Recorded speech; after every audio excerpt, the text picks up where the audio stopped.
सभी मित्रों को प्रेम भरी राधे राधे।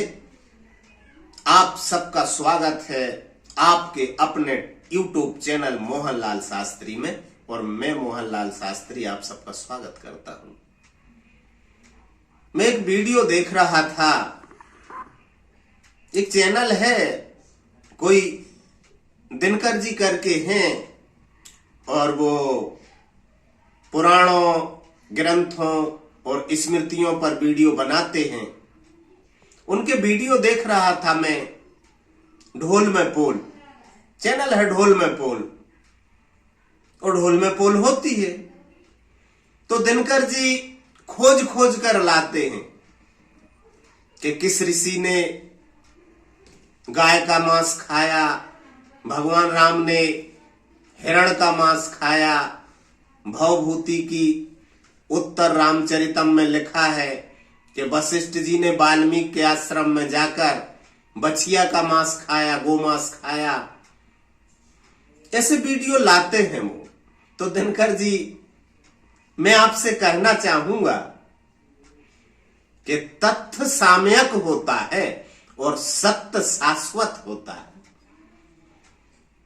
जब राम थे वो योग, उस योग में मांसाहार स्वीकार था। मांसाहार करने से राम के भगवान होने में कोई कमी नहीं आती थी। खान पान, रहन सहन, पहनावा, उठना बैठना, ये जो जीवनचर्या है, दैनिक कार्य हैं, जीवन जीने का व्यवहार है, इस सामयिक होता है। अभी हम मांसाहार को गलत मानते हैं, उस समय नहीं माना जाता था गलत। गलत माना जाता होता कि गलत है मांसाहार, उस समय गलत नहीं था। यदि गलत होता तो लिखता ही क्यों रामायणाकार, स्मृतिकार लिखता क्यों? वो हटा देता ना। लिखा ही इसलिए है, इसी से पता चलता है कि उस समय स्वीकार था वो सब। अब राजा युधिष्ठिर धर्मराज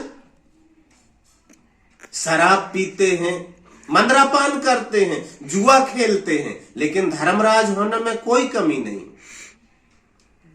कल्याणी द्रौपदी के 5 पति हैं, लेकिन उन्हें पुराणों ने कन्या कहा है, क्योंकि उस समय बहुपति प्रथा विद्यमान थी और उसमें कोई बुराई नहीं थी।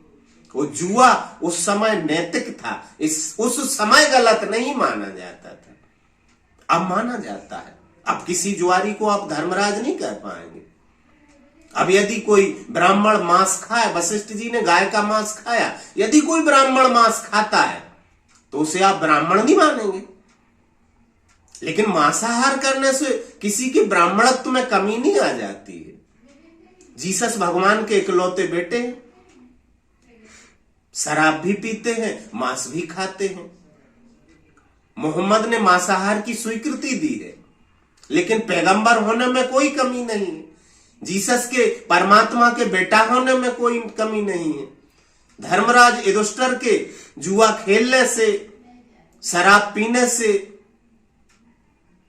धर्मराज होने में कमी नहीं है, और कृष्ण के रासलीला करने से भगवान और अवतार और योगेश्वर होने में कोई कमी नहीं है। तो दिनकर जी समझें, यदि लिखा है, लिखने वाले ने यदि स्वीकार किया है, इसी से प्रमाणित होता है कि उस समय गलत नहीं माना जाता था मांसाहार। नहीं तो वो लिखता ही नहीं, छुपा नहीं सकता था कि लिख के बता ही रहा है कि उस समय चलता था ये।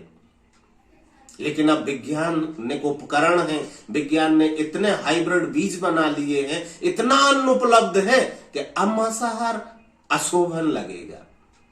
क्या पेट भरने के लिए और किसी जीव को मारेंगे क्या आप? और यदि अभी अन्न की कमी हो जाए तो अभी अशोभन नहीं लगेगा फिर मांसाहार। तो दैनिक दिनचर्याएं होती हैं, खान पान रहन सहन होता है, जो वो सामयिक होता है, समय में होता है, और सत्य शाश्वत होता है। राम ने जिस सत्य को जाना, कृष्ण ने जिस परम सत्य को जाना, वो शाश्वत है। मांसाहार करते हुए भी जाना जा सकता है, नहीं तो यज्ञवल्क्य मांसाहारी है, ब्राह्मण आज छुपाते हैं। क्यों छुपाते हैं? क्योंकि वे सत्य को नहीं जानते, नहीं तो छुपाने की क्या आवश्यकता। छुपाते ही इसलिए हैं कि इसी से पता चलता है कि इन्हें सत्य का पता नहीं है। और यदि रामचरित में भवभूति ने लिखा है, इसका मतलब है भवभूति को अनुभूति तो हुई होगी ध्यान की, नहीं तो वो लिख नहीं सकता था। छुपाने से पता चलता है कि कमजोरी है। शास्त्रों को समझना इतना आसान नहीं है। कोशिश करें दिनकर जी। हीरे मोती भी हैं, उनकी तो आप चर्चा नहीं करते कि पुराणों में ध्यान की बात की है। सांख्य की तो आप चर्चा नहीं करते। पतंजलि के योग सूत्र की तो आप चर्चा नहीं करते। पतंजलि के योग सूत्र को और कपिल के सांख्य शास्त्र को पढ़ेंगे तो अल्बर्ट आइंस्टीन और बड़े बड़े वैज्ञानिक उनके चरणों की धूल नहीं, उनकी तो आप चर्चा नहीं करते। आप खोज खोज के लाते कि कौन सा ऋषि मांस खाता था। खाने दो ना, आप भी खाओ। मांस खाने से दिक्कत क्या है तुम्हें ऋषि के मांस खाने से? बाकी चर्चा बाद में करेंगे। राधे राधे।